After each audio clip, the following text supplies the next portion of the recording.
Hello, Philippines! Kumusta ang Luzon, Visayas, and Mindanao? This is your host again, Marlene Krag, at kumusta ka bagong Pilipinas, ang bagong talk show ng bayan.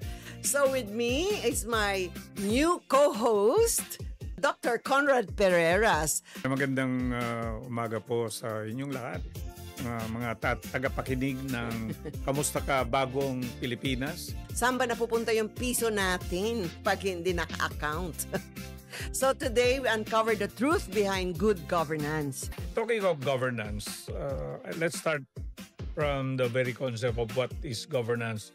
Governance is simply a way the government makes decisions and implement its decisions. Accountable lahat, tapos nakaresibo lahat. Ang ibig sabihin talagang hard copy receipts kung saan ko ginastos para sa aking department sa College of Science. Ganon din ba ang nangyayari sa government? Yeah, dapat ganon ang gawin, di ba? Ang concept ng transparency at accountability, they're not the same. Yung una, yung transparency, kailangan i-explain mo muna the process. Tandaan natin, bawat piso ng buwis ay pawis ng mamamayan, sabi nila.